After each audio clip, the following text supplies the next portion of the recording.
প্রধান অবশ্যই তিনি আজকে আমাদের মাঝে নাই। আমরা নির্ভীক ছিলেন, তিনি কথা উচ্চারণ করতেন একটা দুইটা বা তিনটা, এবং সেইগুলি ছিল একদম ইয়ের মতো, ঠান্ডারের মতো, যে এইটাই হবে, এইটাই করতে হবে।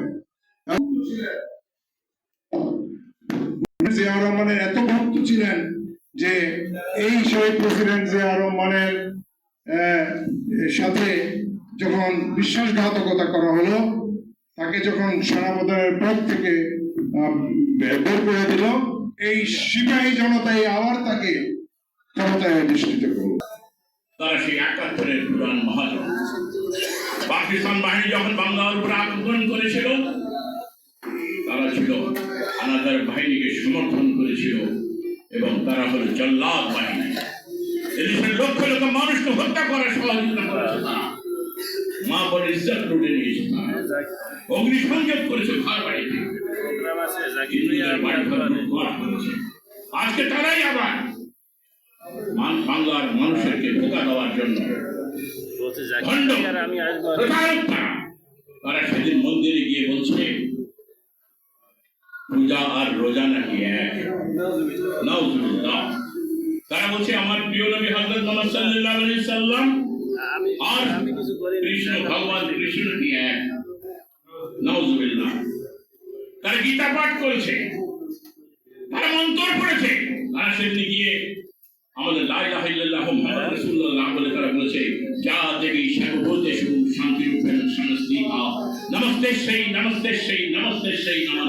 আমাদের ধর্মের মধ্যে নাই, তারা আমাদের দলের মধ্যে নাই, তারা আমাদের কেউ না। বন্ধুগণ, এখন বক্তব্য রাখার জন্য অনুরোধ জানাচ্ছি ১৯৭১ সালের স্বাধীনতা যুদ্ধের শহীদ পরিবারের সদস্য, বীর মুক্তিযোদ্ধা, ঢাকা কাফন ও ক্র্যাক প্ল্যাটুনের সম্মানিত সদস্য, জাতীয়তাবাদী মুক্তিযুদ্ধ দলের বিপ্লবী সভাপতি এবং আজকের সভার সভাপতি বীর মুক্তিযোদ্ধা যারা ইশতিয়াক হাজী উলফাতকে বক্তব্য রাখার অনুরোধ জানাচ্ছি। আমাদের সাথে উনি ওখানেও খেতাব পেয়েছিলেন। খেল খান আমাকে স্মরণ করিয়ে দিলেন, আমাদের সভাপতি আজকে এই ভালো দিতে খেল খান সেক্টরে উনি পেয়েছিলেন সিতারায় জুররাত। ওনার ঘোষণার মাধ্যমে আবার উনি ৭ই নভেম্বরে আবার বাংলাদেশের ভার নিয়েছিলেন, এবং তারপরে বেগম জিয়া বাংলাদেশকে কোথায় নিয়ে এসছেন। আমরা অনেক ভাগ্যবান, আমরা মুক্তিযোদ্ধার অনেক ভাগ্যবান, কারণ কেউ অস্বীকার করতে পারবেন না যে মিথ্যা গত ১৫ বছর ১৬ বছর ১৭ বছর আমাদের উপর দিয়ে দেশের উপর দিয়ে গেছে বাংলাদেশ আওয়ামী লীগ এবং শেখ হাসিনা। যে ওই অবস্থা আসার পর আমরা কিন্তু যখন আমরা দিক ঘুরে ফিরছি, চেষ্টা করছি কি হতে যাবে, কি হবে। আমরা ওই অবস্থা শোনার পরেই আমরা ডিসিশন নিয়ে নিয়েছি সবাই বাংলাদেশে আমাদের প্রধান অতিথি তিন ভাই মুক্তিযোদ্ধা, বড় ভাই যোদ্ধা হতো, তারপরে নজরুল ইসলাম ভাই, তারপরে আমাদের মিজানুর রহমান, উনি বীর প্রতীক। সবাই আমরা তখন বয়স কম, আমরা যুদ্ধে যাওয়ার ডিসিশন নিয়ে সারা দেশ যুদ্ধলিপ্ত হয়ে গেল। জিয়া রহমান সাহেব আমাদের সাধারণ মানুষ থেকে আমাদেরকে যোদ্ধা হিসেবে আমাদের পরিবর্তন করে দিলেন। এই যে আমরা বন্দুক হাতে নিলাম, আমরা আজও আমরা যোদ্ধা। মুক্তিযুদ্ধ কোনো সময় শেষ হয় না, আমাদের বয়স হয়ে গেছে, কিন্তু আমাদের ডাকে প্রত্যেকবার আপনারা সবাই এসে হাজির হন দুটো কথা বলবার জন্য, দুটো কথা শুনবার জন্য।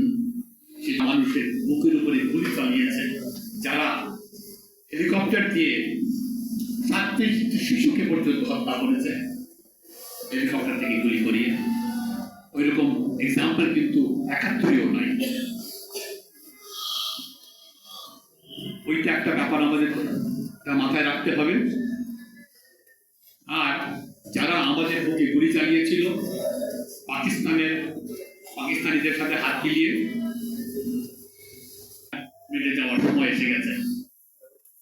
কিন্তু যখন দেখলাম যে এই দলটা জামাত ইসলাম আবার তাদের সাপের ফনা তুলে ধরেছে। আমাদের তো ভাই এটা উচিত হবে না এটা প্রতিবাদ না করা। বাংলাদেশের মানুষের উপরে আমাদের ভরসা রাখতে হবে। তারা 91-তে ঠিক জায়গায় ভোট দিয়েছিল, তারা 96-তে ঠিক জায়গায় ভোট দিয়েছিল, তারা 2001-এও কিন্তু ঠিক জায়গায় ভোট দিয়েছিল এবং পাকিস্তানিদের বিরুদ্ধে 1970 সালেও কিন্তু তারা ঠিক জায়গায় ভোট দিয়েছিল। কাজেই বাংলাদেশের মানুষের উপর আমাদের বিশ্বাস যে তারা সবসময় ঠিক জায়গায় ভোটটা দেবে। আর এইবারও দেখবেন, এইবারও তারা ঠিক একইভাবে আবার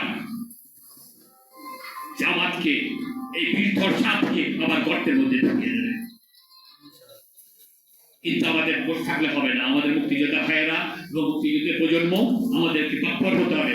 আমাদের সবার কাছে গিয়ে গিয়ে বলতে হবে। অনেক বক্তারা এই কথাটি বলে গেছেন যে আপনারা বসে থাকবেন না, ভোট ধানের শীষে দিতে হবে।